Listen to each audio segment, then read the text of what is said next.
Filmy Flashback with Dr. Manoj Salpekar. नमस्कार। 2021 में पहली मुलाकात हमारी फिल्मी फ्लैशबैक विद डॉक्टर मनोज सालपेकर के इस कार्यक्रम के माध्यम से। दोस्तों, ये आने वाला साल ढेर सारी खुशियां लेकर आए, पुराने सारी तकलीफों को भूलकर positively with new energy let us March towards new year और नई ऊंचाइयां हम सभी हासिल करें, इस उम्मीद के साथ बढ़ते हैं आगे। और साथ ही साथ हमारा ये जो फिल्मी फ्लैशबैक विद डॉक्टर मनोज सालपेकर, इस कार्यक्रम को आपकी ओर से मिलने वाला प्यार भी बढ़ता रहे, आपके शेयर बढ़ते रहें, आपके कमेंट्स बढ़ते रहें और सब्सक्रिप्शन भी बढ़ते रहें। इस दुआ के साथ आज हम आपसे जो बात करने वाले हैं वो ये है दोस्तों, साइकोलॉजी के हिसाब से इंसान की दो वृत्तियां होती हैं। एक तो वो जो दिल से सेंटिमेंटली विचार करता है और दूसरा जो वो दिमाग से प्रैक्टिकली विचार करता है। अगर आदमी सेंटिमेंटल ज़्यादा रहे तो उसे तकलीफ होती है, प्रैक्टिकल भी ज़्यादा रहे तो भी तकलीफ होती है। दैट मीन्स एक बैलेंस्ड लाइफ आदमी की होनी चाहिए। हिंदुस्तान का सबसे बेहतरीन, सबसे अजूबा, सबसे अद्भुत और करिश्माई संगीतकार राहुल देव बर्मन यानी कि पंचम एक ऐसा कलाकार था, दुर्भाग्य से, जो दिल से ज्यादा काम करता था, जो सेंटिमेंटल था और उसके कारण जीवन में आने वाली सफलताओं के बाद एक ऐसे दौर से आर डी बर्मन साहब को गुजरना पड़ा जिन्होंने उन्हें सिर्फ तकलीफ दी। आर डी बर्मन साहब का जन्म 27 जून 1939 को संगीतकार सचिन देव बर्मन साहब के घर हुआ। उनकी माताजी भी संगीत से जुड़ी हुई थी, तो संगीत तो उनके खून में ही बसा हुआ था। लेकिन उनकी पैदाइश ही बड़ी मन्नत के बाद हुई थी। बहुत सारी मन्नतें, बहुत सारी पूजा, बहुत सारी विधियों के बाद पंचम का जन्म हुआ। उनका जन्म होने के बाद में कुछ सालों बाद उनके लंग्स इनसफिशिएंसी का प्रॉब्लम उन्हें आया, यानी सांस लेने में उन्हें तकलीफ होने लगी, जिसके कारण स्विमिंग का रास्ता उन्हें ढूंढना पड़ा। ही हैड टू अंडरगो एक टॉन्सिल का ऑपरेशन उनका करना पड़ा था, जिसके कारण उनकी आवाज़ बदलती गई थोड़ी। इतना सब करने के बाद स्कूल की पढ़ाई की अगर बात करें तो ये टुबलू, यानी उनका बचपन का नाम टुबलू था, तो पढ़ाई में तो कोई बहुत होशियार थे नहीं। साइकिल चलाने का बड़ा शौक था और साइकिल रेस में स्कूल में उनका नंबर आता था। एक बार तो उन्हें फर्स्ट प्राइज मिला साइकिल रेस में और प्राइज डिस्ट्रीब्यूशन के चीफ गेस्ट उनके पिता सचिन देव बर्मन साहब ही थे।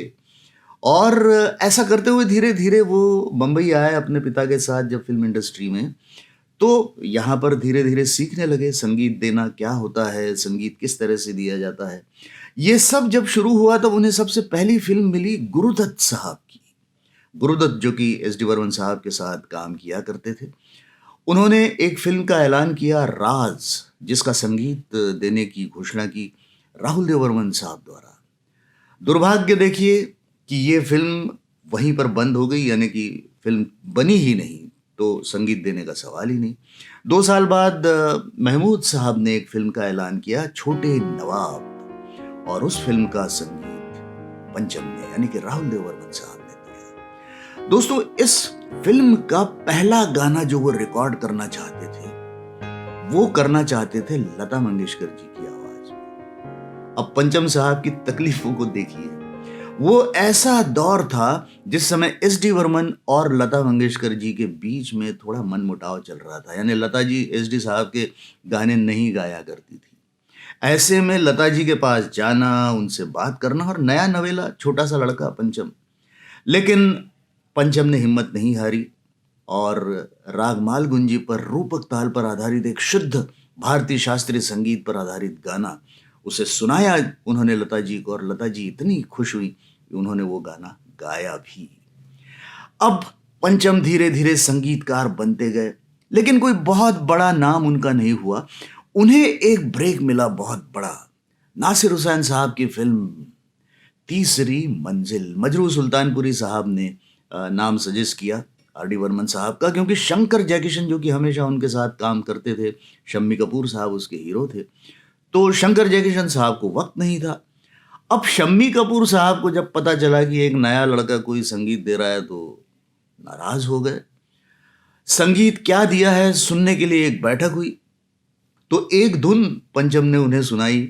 वो धुन सुनने के बाद शम्मी कपूर साहब बोले, ये तो नेपाली धुन है, मैं तो कई बार सुन चुका हूं, तुमने क्या क्रिएट किया है। अब पंचम के सामने परेशानियां और खड़ी हो गई। राहुल देव बर्मन साहब ने सुनते हैं कि 40 धुनें तैयार की और बाद में शम्मी कपूर साहब को एक के बाद एक धुनें सुनाई। दोस्तों, उसके बाद जब पहला गाना रिकॉर्ड हुआ फिल्म तीसरी मंजिल का, दैट वाज रियली समथिंग जबरदस्त फॉर राहुल देव बर्मन, क्योंकि शम्मी कपूर साहब, नासिर हुसैन साहब, आशा जी, रफ़ी साहब, सारे लोग उस गाने को लेकर इतना एक्साइटेड थे। पूरे स्टूडियो में एक ऐसा माहौल बन गया था और ऐसा लग रहा था कि एक नई किसी क्रांति की शुरुआत हुई है। और वाकई वो क्रांति की शुरुआत थी। राहुल देव बर्मन साहब ने लगभग 33 सालों तक 330 के ऊपर फिल्मों में संगीत दिया। 17 बार अवार्ड्स के लिए उनका नॉमिनेशन हुआ। लेकिन दोस्तों, 1983 में जाकर पहली बार उन्हें फिल्म फेयर पुरस्कार मिला, वो भी फिल्म सनम तेरी कसम के लिए। उसके पहले क्या राहुल देव बर्मन साहब ने एक भी ऐसी फिल्म नहीं बनाई जिसे अवार्ड मिल सकता था। दुर्भाग्य तो इस कदर उनके साथ जुड़ा था कि फिल्म परिचय का एक गीत उन्होंने बनाया। राग यमन कल्याण पर आधारित वो गीत था जिसे भूपेंद्र साहब ने गाया था लता जी के साथ। गुलजार साहब की उस रचना को राष्ट्रीय पुरस्कार मिला। गीतकार गुलजार साहब को अवार्ड, भूपेंद्र साहब को अवार्ड, लता मंगेशकर को अवार्ड, लेकिन संगीतकार कौन है इसका कहीं जिक्र भी नहीं। दोस्तों, एक समय आया जब आर.डी. बर्मन साहब की गानों पर डिपेंड करते हुए फिल्म प्रोड्यूसर्स और डायरेक्टर्स ने सफलता की सीढ़ियां चढ़ी।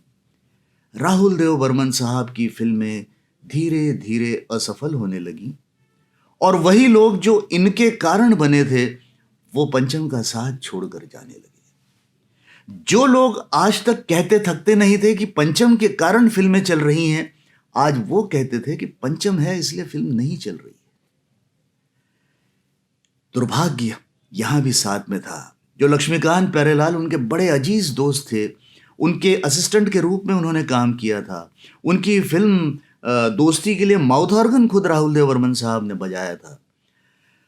उस लक्ष्मीकांत प्यारेलाल साहब को सुभाष घई ने राहुल देव बर्मन साहब की जगह संगीत दिया फिल्म राम लखन का। उसी दौरान किशोर कुमार साहब का देहांत हुआ। पंचम पूरी तरह से टूट चुके थे। दिल का दौरा क्या पड़ गया, फाइनेंशियल कंडीशन उनकी टूटती गई और सेंटिमेंट्स पर चलने वाला ये इंसान, पूरी तरह से संगीत में डूबा हुआ ये इंसान आखिर हार गया।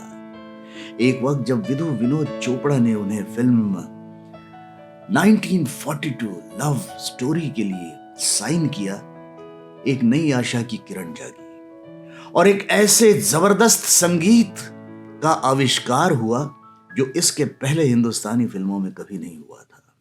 आर.डी. बर्मन साहब खुद कहते थे कि बस इस फिल्म का संगीत एक बार लोगों तक पहुंच जाए, ये फिल्म एक बार रिलीज हो जाए, फिर देखना। और वही हुआ। इस फिल्म का संगीत जब लोगों तक पहुंचा तो फिर एक बार राहुल देव बर्मन साहब का परचम लहराने लगा। लेकिन दुर्भाग्य ये कि उस फिल्म के रिलीज होने के पहले पंचम इस दुनिया को छोड़कर चले गए। 4 जनवरी 1994 पंचम इस दुनिया को छोड़ चुके थे। इस फिल्म के लिए 1942 लव स्टोरी के लिए फिर से उन्हें एक बार फिल्म फेयर पुरस्कार मिला, लेकिन अब क्या फायदा। दोस्तों, पंचम की ढेर सारी बातें हैं। पंचम, राहुल देव बर्मन ये एक संगीतकार नहीं, ये एक कलाकार नहीं, ही इज एन इंस्टीट्यूशन। आज नए कलाकारों के लिए उनका संगीत एक चैलेंज है। एक इंस्टीट्यूशन की तरह वो सीखने लायक संगीत है उनका। उस दौर में उन्होंने जो संगीत बनाया था, आज के कलाकार उस संगीत को सुनकर आज भी अजूबा करते हैं कि क्या क्या इजाद किया, कैसी कैसी आवाजें उन्होंने निकाली। कभी कंघी को पत्थर पे घिसते हुए फिल्म पड़ोसन के गाने के लिए एक आवाज निकाल दी, तो कभी बोतल में पानी भरकर फूंक क्या मार की उसकी आवाज निकालकर फिल्म शोले का या फिल्म वारंट के गीत में उसका उपयोग किया गया। फिल्म शोले के एक बैकग्राउंड स्कोर में उन्होंने ट्रक के व्हील के बीच में लगने वाले एक स्पेयर पार्ट को निकाला और उस पर लोहे से मारते हुए एक आवाज निकाला कि दुनिया के किसी भी इंस्ट्रूमेंट में वो आवाज नहीं निकल सकती। गले में पानी डालकर एनेट पिंटो को उन्होंने जो जिस गरारे की जिस तरह से आवाज़ आती है, फिल्म सत्ते पे सत्ता में उस आवाज़ का उपयोग किया। कांच के गिलास पर चम्मच को मारकर किस तरह से आवाज़ निकल सकती है, यादों की बारात के एक गीत के लिए उस साउंड का उपयोग किया। ये कभी कोई कर नहीं सकता था और कभी किसी ने नहीं किया।